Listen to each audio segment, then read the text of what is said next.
আজকের উদ্যোক্তা রান্নাঘরে দেখানো হচ্ছে নারকেলের মালাই দিয়ে ডিমের কারি। নারকেলের মালাই দিয়ে ডিমের কারি, সেই জন্য তো দুধ তো লাগছে। এখানে আমি 2 কাপ নারকেলের দুধ নিয়েছি, আর বেশ দেখুন ঘন। আর এখানে ডিম লাগছে এই 14টার মতো। আমি আমার প্রয়োজন মতো ডিম নিয়ে নিয়েছি, একটু বেশি পরিমাণে, আপনারা আপনাদের প্রয়োজন মতো নিয়ে নেবেন। প্রথমে এই ডিমের মধ্যে আমি একটু লবণ আর হলুদ মাখিয়ে ডিমটা ভেজে নেব।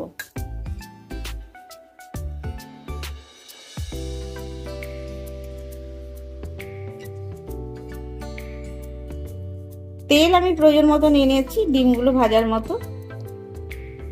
আমি এটা সর্ষের তেলেই বানাচ্ছি, আপনারা অবশ্যই সাদা তেলে বানাতে পারেন। তেল গরম হয়ে গেছে, আমি না ডিমগুলো একটু চিড়ে নিচ্ছি। না চিড়ে নিলে ডিম ফাটতে পারে, এটা আমি ভুলে গেছি।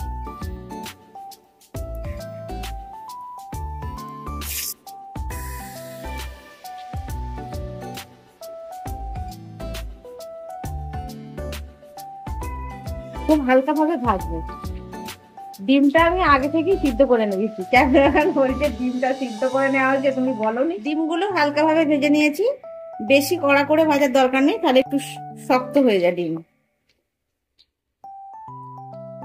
এখানে মোটামুটি অল্প একটু তেল আছে, এই তেলটাতে আমার কাজ হয়ে যাবে। এই আদা রসুনটা বাটতে গিয়ে 2টো টুকরো রয়ে গেছে, এটা দিয়ে দিলাম, নষ্ট কিছু করা যাবে না। আচ্ছা, পেঁয়াজটা আমি দিয়ে দিলাম। বড় সাইজ বলে আমি 2টো নিয়েছি, আর যদি এতটাই ডিমের পরিমাণ হয় তাহলে কিন্তু আমরা 4টে ডিম 4টে পেঁয়াজ দেবো যদি ছোট ছোট হয়। আচ্ছা, এগুলো সবই আমি দিয়ে দিলাম, এটা একটু ভেজে নেব।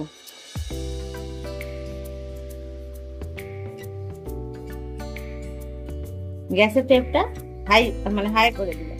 এগুলো আমার ভাজা হয়ে গেছে, এবার এটা আমি ঠান্ডা করে পেস্ট করে নেব। সমস্ত কিছু একসঙ্গে ঠান্ডা করে পেস্ট করে নিয়েছি। এবার আমি অল্প করে একটু তেল দিয়ে দেব, কারণ আদা রসুন এগুলো কষতে হবে। তেল গরম হয়ে গেছে, এবার আমি আদা রসুনের পেস্টটা দিয়ে দেবো। আদা রসুনটা দেওয়ার আগে আমি লবণ দিয়ে দেবো, তাহলে আর ছেটতে হবে না। আর লবণ তো আমাদের দিতেই হবে।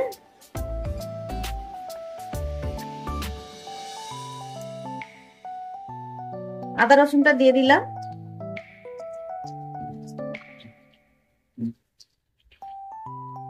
আদা রসুনটা একটু কষিয়ে নেব, একটু ভালো করে কষিয়ে নেব, কারণ কাঁচা গন্ধটা যাতে না ছাড়ে সেটা আমাদের লক্ষ্য রাখতে হবে। সামান্য একটু জল দিয়ে দেব।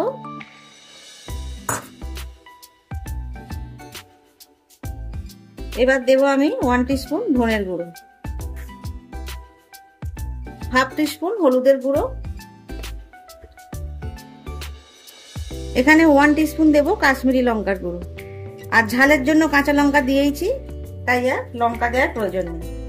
এবার এটা খুব ভালোভাবে কষিয়ে নেব। মশলাটা খুব ভালোভাবে কষানো হয়ে গেছে, দেখুন তেলটা পুরো ছেড়ে দিয়েছে। এবার আমি এই যে বাটা মশলাটা দিয়ে দেবো, যেটা পেস্ট করে নিয়েছিলাম। এবার এই মশলাটা দিয়ে খুব ভালোভাবে কষাবো।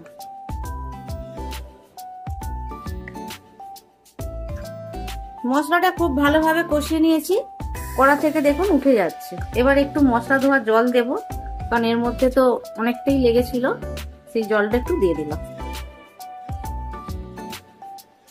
এবার একটু এটা ফুটে উঠুক, তারপর নারকেল দুধটা দেব। জলটা দেওয়ার পরে প্রায় 2 মিনিট এইভাবে আমি ফুটিয়ে নিয়েছি। এবার আমি দুধের মালাইটা নারকেলের মালাইটা দিয়ে দেবো।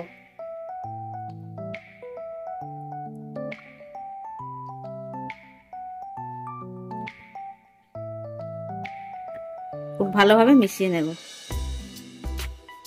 এটা ফুটতে শুরু করেছে, আমি ডিমগুলো তুলে দেব, কারণ ডিমগুলো গ্রেভির সাথে ফুটবে, তবেই ভালো লাগবে।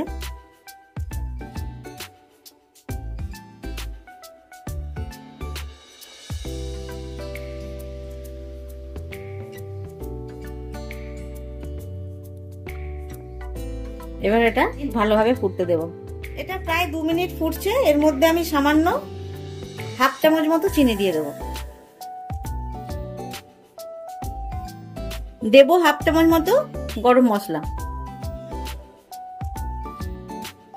ফ্রেশ ক্রিমটা আর একটু পরে দেব।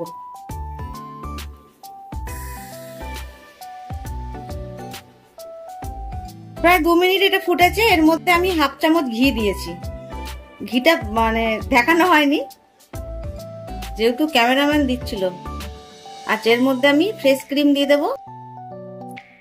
আপনারা আপনাদের প্রয়োজন মতো দেবেন। আমি ওই বড় চামচে 2 চামচ মতো দিলাম। ব্যাস, আমাদের কিন্তু নারকেলের মালাই দিয়ে ডিমের কারি একদম রেডি। এবার পরিবেশনের পালা। এই সময় টেস্ট করে নেবেন নুন মিষ্টিটা।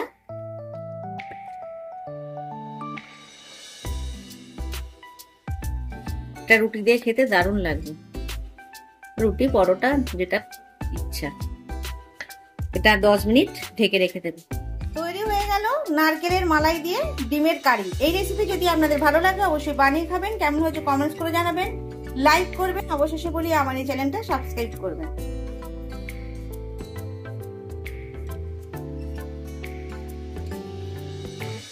নারকেলের মালাই দিয়ে ডিমের কারি নাও, খেয়ে দেখো কেমন হয়েছে।